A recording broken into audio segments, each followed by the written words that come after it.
tare sena pakhang leisabi pakhang pharakpa leisai pharakpa jangjang lauba joban punsi gai do adoni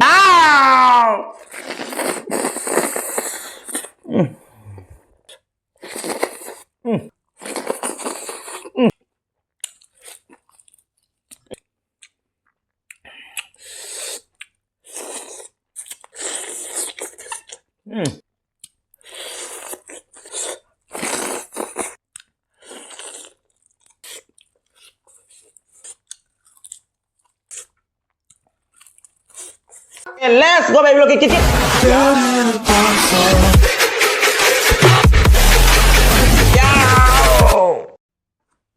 Hai maya gitu kan sih ono video ang pudul asal ngasih kiri maten sana itu maya yang tapi nasi kiri maten makai nasi kamu jadi kok asik sih BLENDRI ERONBA mulai jari asik sih karena kau gini MAIREN ngau mulai jari MAIREN KANGAU mulai jari asik sih karena kan mulai jari kau gini KHAJING so KHAJING hai ta jam susah itu tahu sih yang itu makoi nya marang nih tahu sih yang makoi marang kalau mulai pulak sare itu ama kali tanggal ulang gitu se pura kan nanti asal KHAJING itu pakhang leisabi KHAJING hai tare jam susah jam su piktri laisai pharakpa pakhang pharakpa KHAJING ni KHAJING thongmo siga leijare siga MAIREN leijare siga BLENDRI ngau leijare ko na ber siga toni khok leijare toni khok mara ane kari ne loi phuktana pulak pai toni khok leijare siga ju mara ka hoi jak jare lebu mo sumjalani ising siga leijare seni nga siga mathain dor miam cha ba no mitro ka let's go babyblogkitkit yaw to jara ka theng nga sidi nangboi nangdaboi ni humang ajro tare angote thok chake humang se o leijadre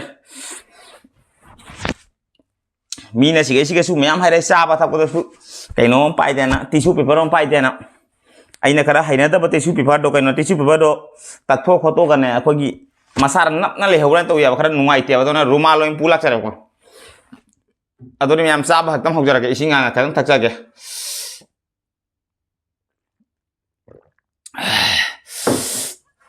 ngasi intro he jadna ahumlak sure intro to ise Why ne video semba guys mi khang de bian number kam ho ra natra lebu ye sumjal lage natra lebu se nungai ro KHAJING hi jam chaw dre aso wo thi bana ba phang dre ngasi thabak dei seng halak dam thenge re akta dang ngasi phang bai tai KHAJING pakhang le sai pha ba KHAJING oi ta dang se aso wo sun te ma sa sun te ase serum thangwe ko khran chi ni ngai dum chik ke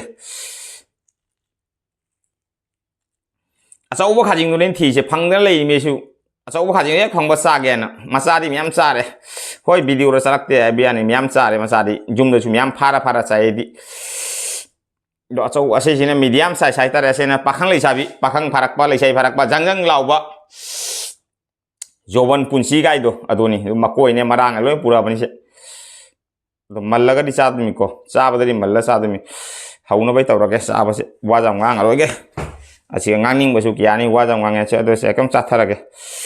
Ikai tapi suloi thokre pan suloi thokre. Nomajing laku ni mita sata ekum pan ga thangjing ga akadi kira laiba thi basa pan. BLENDRI ERONBA sina nai lagi ngasi di. Ulang he mai pima. Padahal ulang baca ni. Humang nak keluar Pen thage to ba huru an nang ngang doi to mina makon taban nungai ro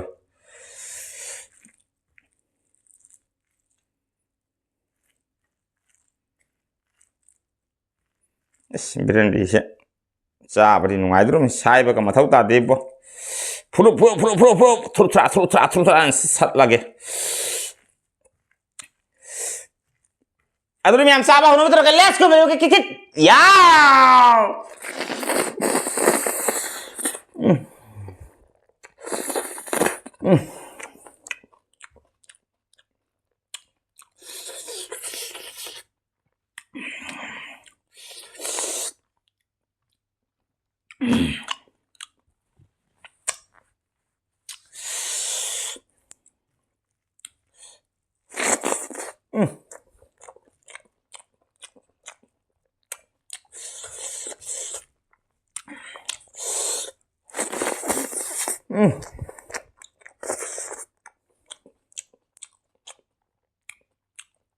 Asitat laman.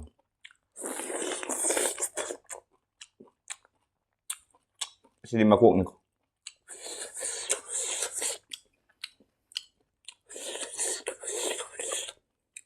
แต่ภาษีเลยมัน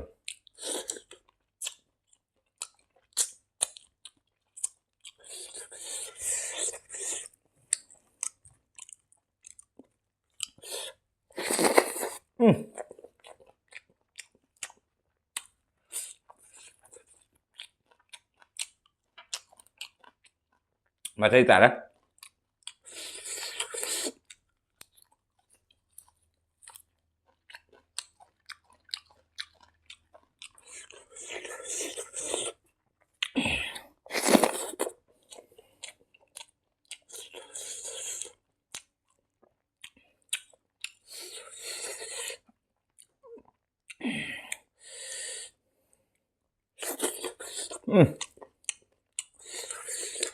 อาจจะคุณอันนี้เจ้าหรืออะไรวะมากูใส่ผมตัวไหนดู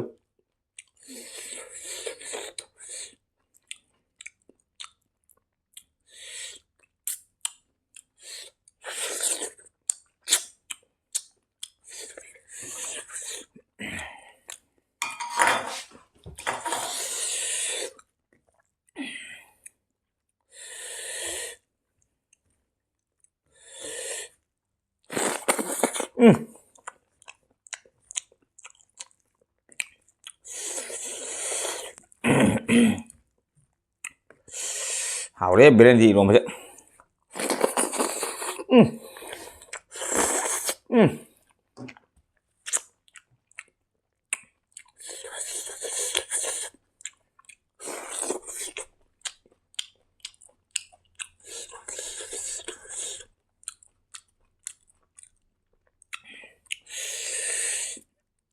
我估计。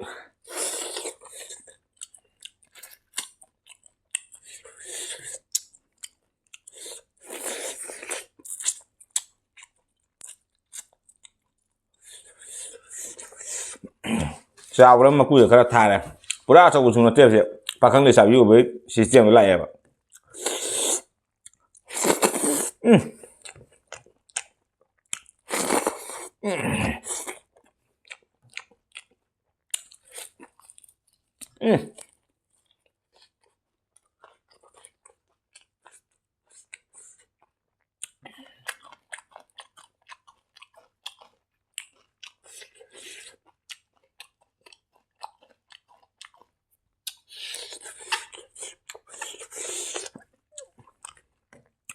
Hảo đi.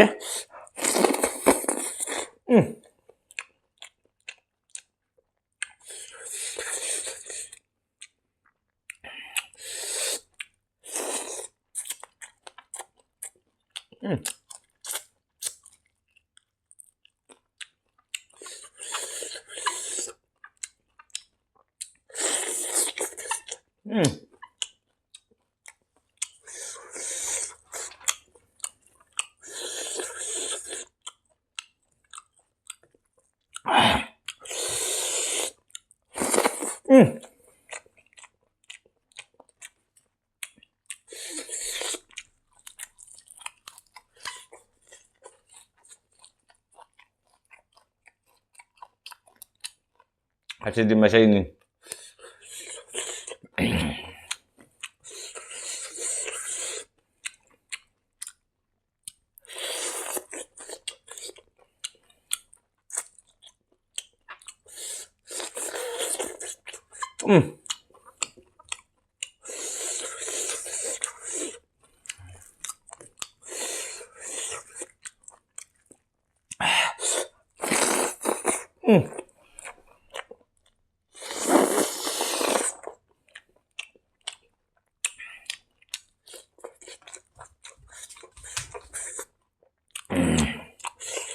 Tali kang kiba. Hey.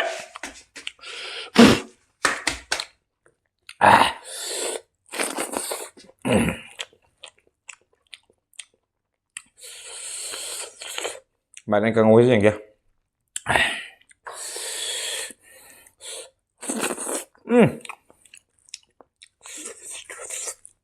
Kadi mairen on sir chini den thum goren sidi. Phajana li de mairen sir. Maku khobra jam wa khare du khut ka se sige thang thin jalimi.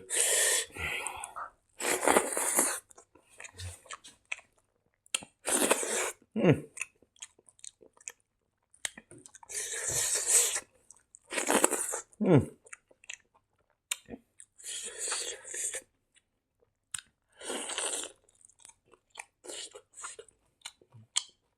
cũng mình mất là sa gai này rồi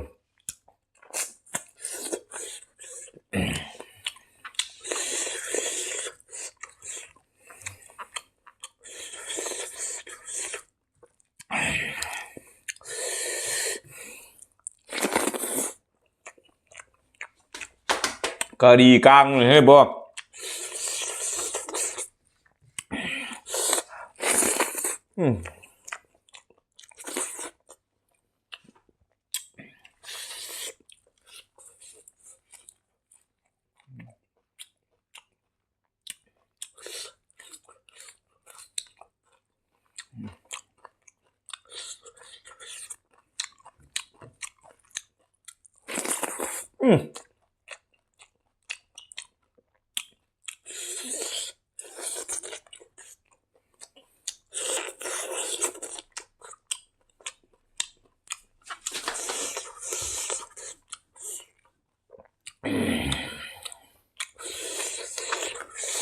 coba nong sana adum coba lagi paling nong coba di kang wali sih gak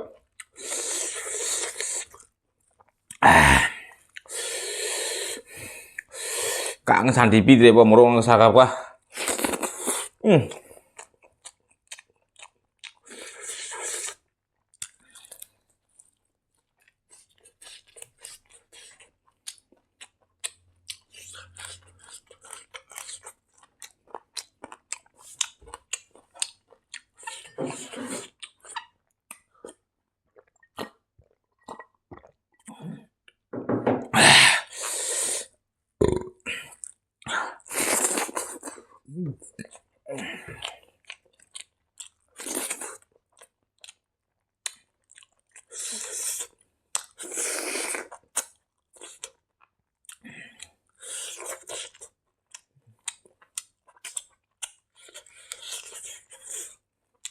hảo nữa KHAJING kìa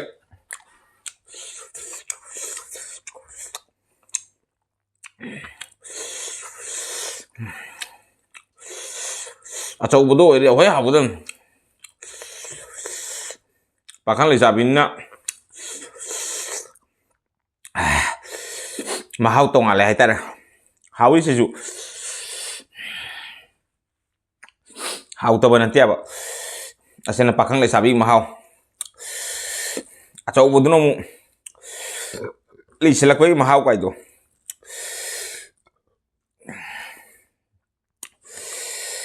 có chuyện gì đây bukan sử dụng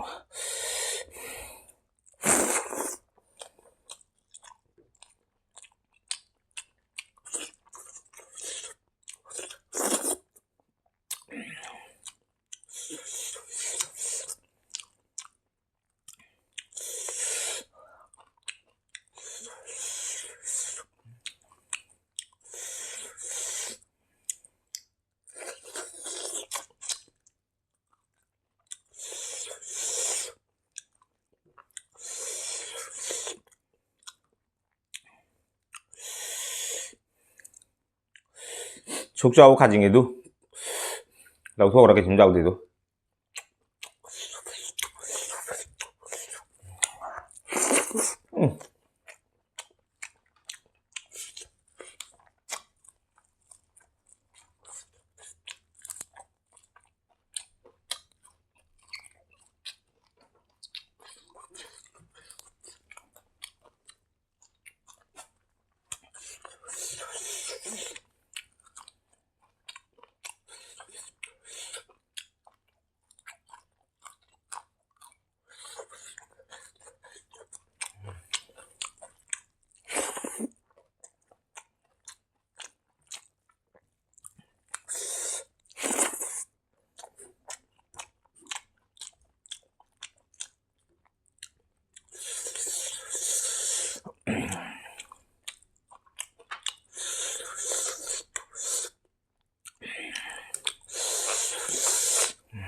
làm tare po.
Càng lỗ đấy bố mày ăn.